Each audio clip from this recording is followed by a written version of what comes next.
BBC Tamil News. TBCயின் தலைப்பு செய்திகள்.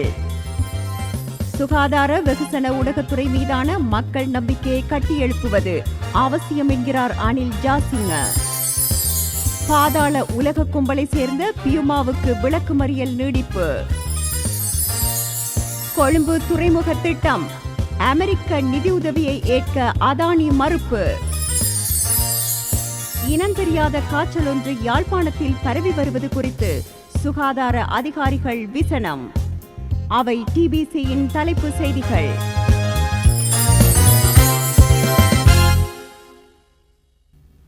வணக்கம். TBCயின் மாலை தமிழ் செய்திகள். இனி விரிவான செய்திகள். சுகாதாரம் மற்றும் வெகுசன ஊடகத்துறை மீது மக்கள் வைத்த நம்பிக்கை நலிவுற்றுள்ளது. ஆகையால் இந்த இரு துறைகள் மீதான மக்கள் நம்பிக்கையை மீள கட்டியெழுப்புவது மிக அவசியம் என சுகாதார மற்றும் வெகுசன ஊடக அமைச்சின் செயலாளர் விசேட வைத்திய நிபுணர் அனில் ஜாசிங்க தெரிவித்துள்ளார். சுகாதார மற்றும் வெகுஜன ஊடக அமைச்சின் செயலாளராக நியமிக்கப்பட்டுள்ள வைத்தியர் அனில் ஜாசிங்க புதன்கிழமை சுகாதார அமைச்சில் உத்தியோகபூர்வமாக தனது கடமைகளை பொறுப்பேற்றுக் கொண்டார். இதன்போது சுகாதார மற்றும் வெகுசன ஊடக அமைச்சர் வைத்தியர் நலிந்த ஜெயதிச உள்ளிட்ட அமைச்சின் அதிகாரிகள் பிரசன்னமாகினர். இந்த நிகழ்வில் சுகாதார அமைச்சின் அதிகாரிகளிடம் உரையாற்றும் போதே அவர் இதனை தெரிவித்தார். அவர் மேலும் இது பற்றி தெரிவிக்கும் போது 5 வருடங்களுக்கு பிறகு மீள சுகாதார அமைச்சில் அங்கம் வகிக்க கிடைத்ததை எண்ணி தாம் மகிழ்ச்சியடைவதாக தெரிவித்தார். நம்பிக்கை என்பது பொதுவாக சிலரிடம் இருக்கும், சிலரிடம் இருக்காது. நம்பிக்கை என்பது அரிய வகை ரத்தினம் போன்றது. அவ்வாறான நம்பிக்கையை வென்றெடுப்பதற்காக நெருக்கடிக்கு முகம் கொடுத்துள்ள மக்களுக்கு நியாயமான மனிதாபிமானத்துடன் கூடிய சேவையை வழங்க சுகாதார அமைச்சரின் வழிகாட்டுதலுடன் நடவடிக்கைகளை முன்னெடுக்க எதிர்பார்த்துள்ளோம். சுகாதார அமைச்சின் சிரேஷ்ட மற்றும் நிபுணத்துவம் பெற்ற அதிகாரிகளுடன் இணைந்து மக்கள் எதிர்பார்த்த மாற்றத்தை ஏற்படுத்துவோம். அதிர்ஷ்டவசமாக நாட்டை அபிவிருத்தி நோக்கி நகர்த்தும் வேலை திட்டத்தில் பங்களிக்கும் வாய்ப்பு கிடைத்துள்ளது. சுகாதாரம் மற்றும் வெகுசன ஊடகத்துறை மீது மக்கள் வைத்திருந்த நம்பிக்கை நலிவுற்றுள்ளது. ஆகையால் இந்த இரு துறைகள் மீதான மக்கள் நம்பிக்கையை மீள கட்டி எழுப்புவது மிக அவசியம் என்று அனில் ஜாசிங்க தெரிவித்தார். இதன்போது சுகாதாரம் மற்றும் வெகுசன ஊடக அமைச்சர் வைத்தியர் நலிந்த ஜெயதிசவும் கருத்து தெரிவித்தார். சுகாதார மற்றும் வெகுஜன ஊடகத்துறை ஆகிய இரு துறைகளும் பாரிய சவால்களுடன் உள்ளன. இந்த இரு துறைகள் மீதான மக்கள் நம்பிக்கையை பெறுவது எமது கடமையாகும். தற்போது நடைமுறைப்படுத்தப்பட்டுள்ள திட்டங்களை தொடர்ந்து முன்னெடுப்பதுடன் புதிய வேலை திட்டங்களையும் சுகாதார அமைச்சின் செயலாளரின் அனுபவத்துடனும் ஒத்துழைப்புடனும் முன்னெடுக்க எதிர்பார்த்துள்ளோம் என்று நலிந்த ஜெயதிச தெரிவித்தார்.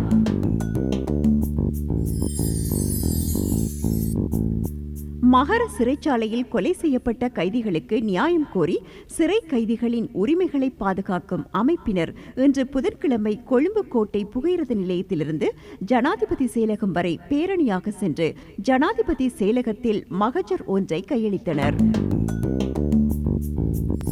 பாதாள உலக கும்பலை சேர்ந்த பியூமா என்று அழைக்கப்படும் பியூமி ஹஸ்திக என்பவரை எதிர்வரும் 18ஆம் திகதி வரை மீண்டும் விளக்குமறியலில் வைக்குமாறு கொழும்பு கோட்டை நீதவான் நீதிமன்றம் இன்று உத்தரவிட்டுள்ளது. இவர் பிரபல போதைப்பொருள் கடத்தல்காரரும் பாதாள உலக கும்பலின் தலைவருமான குடு சலிந்து என்று அழைக்கப்படும் சலிந்து மல்ஷிக என்பவரின் முக்கிய உதவியாளர் ஒருவர் ஆவார். பாதாள உலக கும்பலை சேர்ந்த பியூமா துபாயில் வைத்து கைது செய்யப்பட்டு கடந்த பிப்ரவரி மாதம் 15ஆம் திகதி அன்று இலங்கைக்கு அழைத்து வரப்பட்டு போலீஸ் தடுப்பு காவலில் வைத்து விசாரணைக்கு உட்படுத்தப்பட்டு பின்னர் நீதிமன்ற உத்தரவின் கீழ் விளக்குமறியலில் வைக்கப்பட்டுள்ளமை குறிப்பிடத்தக்கது. மின் கட்டண திருத்த ஆலோசனைகள் 17ஆம் திகதி தொடங்குகின்றது. இலங்கை பொது பயன்பாடுகள் ஆணைக்குழு ஜனவரி முதல் ஜூன் வரையிலான 6 மாத காலத்திற்கான மின்சார கட்டண திருத்தம் தொடர்பான பொது ஆலோசனைகள் டிசம்பர் 17ஆம் திகதி தொடங்கும் என அறிவித்துள்ளது. 2025ஆம் ஆண்டின் முதல் பாதியில் திட்டமிடப்பட்ட திருத்தத்தில் எந்தவித மாற்றமும் இன்றி தற்போதுள்ள மின்சார கட்டணத்தை தக்க வைக்க இலங்கை மின்சார சபை முன்மொழிந்துள்ளது. மின்சார சபையின் முன்மொழிவு மற்றும் பரிந்துரைகள் குறித்து PUCSL-இன் நிரந்தர ஊழியர்களால் ஆலோசனைகள் கருத்துகள் முன்வைக்கப்படுவதுடன் பொதுமக்கள் தங்கள் கருத்துக்களையும் ஆலோசனைகளையும் சமர்ப்பிக்குமாறு கேட்டுக்கொள்ளப்படுகிறார்கள். பொது கலந்தாய்வு குறித்த எழுத்துப்பூர்வ கருத்துக்கள் மற்றும் பரிந்துரைகளை அடுத்த ஆண்டு ஜனவரி 8ஆம் தேதிக்கு முன் பின்வரும் ஊடகங்கள் மூலம் சமர்ப்பிக்க முடியும் எனவும் அறிவிக்கப்பட்டுள்ளது.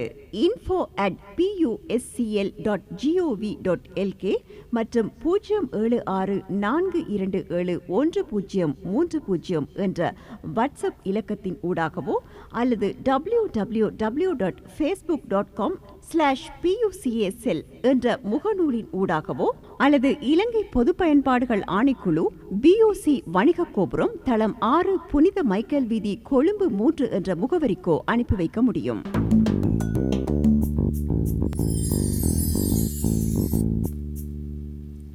பாராளுமன்ற சபாநாயகர் அசோக சப்புமல் ரன்வலவின் கல்வி தகுதிகள் நம்பகத்தன்மை தொடர்பில் அதிகரித்து வரும் குற்றச்சாட்டுக்கு மத்தியில் அவருடனான தொடர்புகளை ராஜதந்திர சமூகம் தற்காலிகமாக இடைநிறுத்த வேண்டும் என ஸ்ரீலங்கா பொதுஜன பெரமுனவின் யாழ் மாவட்ட அமைப்பாளர் கீதநாத் காசிலிங்கம் தெரிவித்துள்ளார். சமீபத்தில் நடந்து முடிந்த பாராளுமன்ற தேர்தலுக்கான பிரசாரத்தின் போது கலாநிதி என்ற பட்டத்தை பயன்படுத்தி ரன்வல தனது நற்சான்றிதழை தவறாக சித்தரித்தார் என காசிலிங்கம் விசனம் தெரிவித்தார். சபாநாயகர் முனைவர் பட்டம் பெறவில்லை என்ற குற்றச்சாட்டுகள் எழுந்துள்ளன. இது அவரது நேர்மை மற்றும் பொறுப்புக்கூறல் குறித்து கேள்விகளை எழுப்புகின்றது.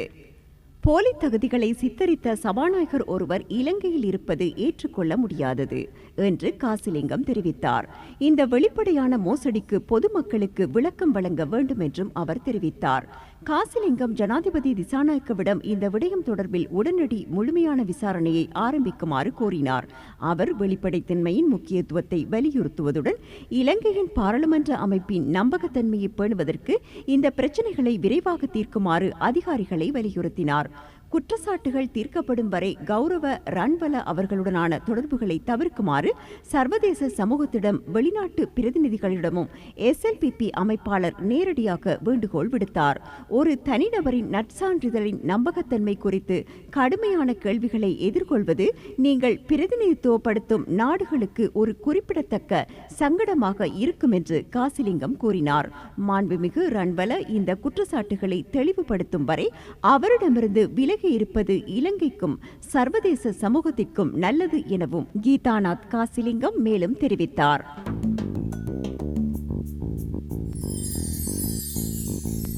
இனம் தெரியாத காய்ச்சல் ஒன்று யாழ்ப்பாணத்தில் பரவி வருவது குறித்து சுகாதார அதிகாரிகள் விசனமடைந்துள்ளனர். பரவி வரும் காய்ச்சல் எலிக்காய்ச்சல் தானா என்பதை உறுதி செய்யும் பரிசோதனைகளில் சுகாதாரத்துறை ஈடுபட்டுள்ளது. இந்த காய்ச்சலால் பாதிக்கப்பட்டவர்கள் சுவாச பிரச்சினைக்கு உள்ளாகுவதாக கூறப்படுகிறது.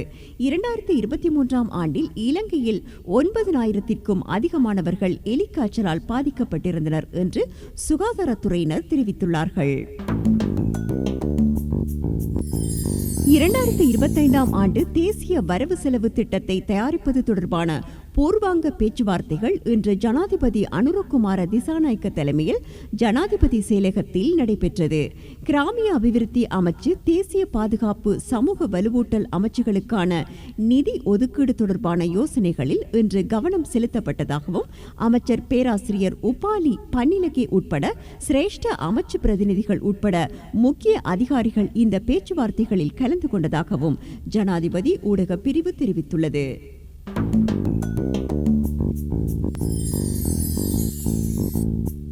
புதிய ஜனநாயக முன்னணியின் தேசிய பட்டியல் பாராளுமன்ற உறுப்பினராக ஃபைசர் முஸ்தபா நியமிக்கப்பட்டது தொடர்பாக தகராறு ஒன்று மூண்டுள்ளது. தங்களுடன் கலந்து ஆலோசிக்காமல் அந்த முடிவு எடுக்கப்பட்டதாக புதிய ஜனநாயக முன்னணியின் அங்கத்துவ கட்சிகள் குற்றம் சாட்டியுள்ளன. புதிய ஜனநாயக முன்னணியின் இரு தேசிய பட்டியல் ஆசனங்களில் ஒன்றுக்கு நியமிக்கப்பட்ட முன்னாள் அமைச்சர் ரவி கருணாநாயக்க ஏற்கனவே பாராளுமன்றத்தில் பதவியேற்றுக் கொண்டார். அது தொடர்பாக சர்ச்சை மூண்டது. இன்னமும் அதற்கு தீர்வு காணப்படவில்லை. இப்போது இரண்டாவது ஆசனத்திற்காக நியமனம் தொடர்பாகவும் பிரச்சினை ஏற்பட்டுள்ளது. கஞ்சன விஜயசேகரவை தேசிய பட்டியல் ஆசனத்திற்கு நியமிப்பது என்று ஏற்கனவே இணக்கம் காணப்பட்டதாக முன்னாள் அமைச்சர் ரமேஷ் பத்திரன கூறினார். ஆனால் முன்னணியின் அங்கத்துவ கட்சிகளில் ஒன்றான ஸ்ரீலங்கா சுதந்திர கட்சி ஃபைசர் முஸ்தபாவின் பெயரை பிரேரித்தது. அவர் நியமிக்கப்பட்டதாக நேற்றைய தினம் புதிய ஜனநாயக முன்னணியின் தரப்பில் அறிவிப்பு வந்த நிலையில் இப்போது தகராறு மூண்டுள்ளது.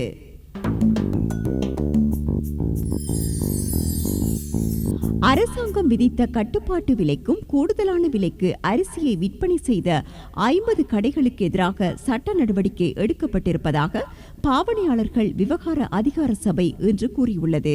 கட்டுப்பாட்டு விலைக்கும் கூடுதலாக அரிசியை விற்பனை செய்பவர்களையும் அரிசியை பதுக்குபவர்களையும் கைது செய்வதற்கான நடவடிக்கைகள் தீவிரப்படுத்தப்படும் என்று பாவனையாளர்கள் விவகார அதிகார சபையின் பணிப்பாளர் அசேல பண்டார ஊடகங்களுக்கு தெரிவித்தார்.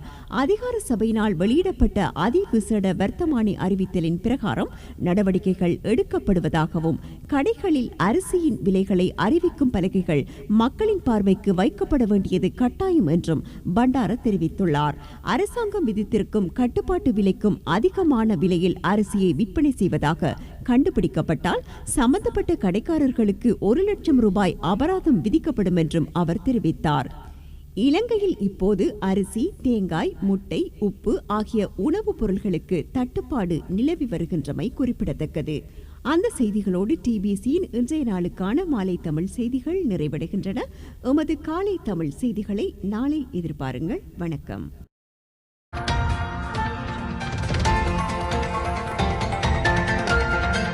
TBC Tamil News.